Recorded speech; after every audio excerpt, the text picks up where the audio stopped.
प्रणाम शरण। कहाँ? अच्छा, सदगुरुदेव भगवान के चरणों में कोटि कोटि नमन। गुरुदेव जी, जब गुरु साक्षात परम ब्रह्म है तो फिर प्रिया प्रीतम के दर्शन की इच्छा क्यों बाकी रहती है? क्योंकि गुरु साक्षात परम ब्रह्म ऐसा माना नहीं। केवल कह देना और सुन लेना बात अलग है, जिस दिन मान जाओगे उस दिन प्रश्न ही नहीं रहेगा। नेत्र भर करके हम जिसे देख रहे हैं वो मेरा प्रीतम कोई प्रश्न ही नहीं, कोई चाहे नहीं। हमें कोई सिद्धि नहीं चाहिए, हमारी सिद्धि मेरे सामने है। जब ये स्थिति आ जाएगी तो कोई लीला, कोई चिंतन, कोई बकाया नहीं रहेगा, सब दिव्यता आ जाएगी।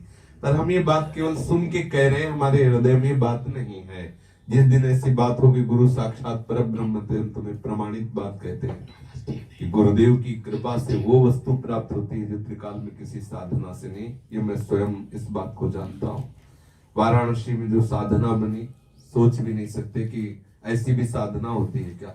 लेकिन मुझे वो सुख नहीं मिला जो मुझे पूज्य गुरुदेव भगवान की कृपा कटाक्ष से मिला। सच्ची कह रहा हूँ, हृदय की बात कह रहा हूँ। आज जीवित हूँ तो अपने गुरुदेव की कृपा से जीवित हूँ। आज कुछ भी मेरे हृदय में तो मेरे गुरुदेव के प्रताप से है।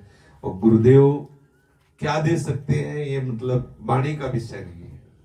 और सच्ची कहते हैं, कभी गुरु से मांग नहीं हुई कि आप मुझे श्री जी से मिला दीजिए। कभी हमने गुरु जी से ये नहीं कहा कि मेरा भजन बन जाए। सच्ची कह रहा हूँ, कभी गुरु जी से ये नहीं कहा कि मुझे लीला चिंतन हो जाए। सदैव एकांत चित्त से उनसे यही मांगा है कि आपके चरणों में मेरी प्रीति हो जाए। उसी का प्रताप ये उदय हुआ, कोई चाह नहीं है। सच्ची कह रहा हूं, न श्री जी से चाह है और न गुरु जी से चाह है। गुरु जी के चरणों की आसक्ति या गुरु जी के चरणों की शरणागति के प्रताप से अब कोई चाह नहीं रह गई। क्यों?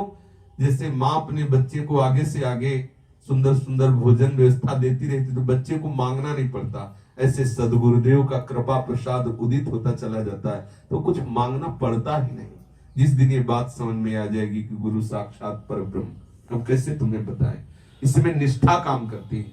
जैसी हमारी भावना होती है, जब हमें राधा वल्लभी रस में दीक्षित किया गया तो बिल्कुल ऐसा समझो, बिल्कुल बुद्धि में समझे भी नहीं आ रहा था।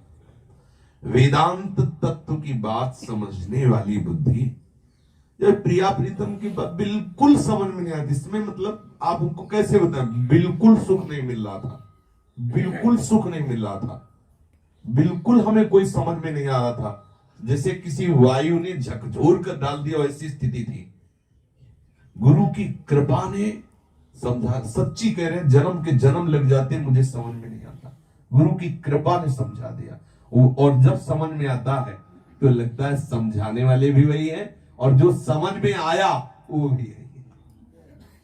गुरु कोई साधन नहीं है, साध्य तत्व ही अपने को जनाने के लिए, सोई जाने जी देव जनाई, जनाने के लिए वो संत सदगुरुदेव का रूप धारण करके आता है। और जब जानने में वो आता है तो लगता है यही श्री हरि सेवक जी जब जाने तो जनाने वाले रूप में हरिवंश चंद्र जी, और जब जाने तो क्या जाने, श्री हरिवंश नित्यवर केली बाढ़त सरस प्रेम रस बेल। किसकी केली? बोले हरिवंश की ही केली हो रही। ये पता चला गुरु साक्षात परमानंदमय इष्ट ही है।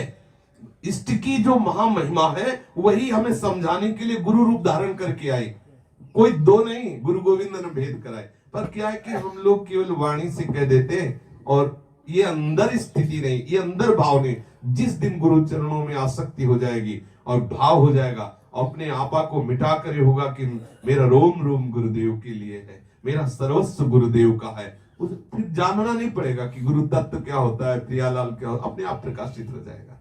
इसलिए अगर ऐसी कहीं धारणा बन रही कि गुरु साक्षात परब्रह्म, तो इसको पुष्ट करो बार बार। पर है बहुत कठिन। देखो, हम ठाकुर जी के श्री विग्रह में तो भगवत भाव कर सकते हैं क्योंकि हमारी धारणा है कि ये भगवान है।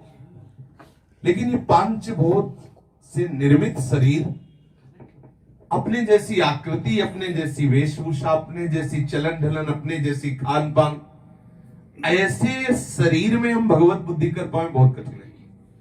क्योंकि हमारा जैसा चेहरा है, हमारे जैसे ही पूरे सब क्रियाएं हैं, उनको मैं साक्षात परब्रह्म मान पाऊं, ये मतलब बहुत। और जिसने मान लिया उसके लिए कुछ दुर्लभ नहीं रहा।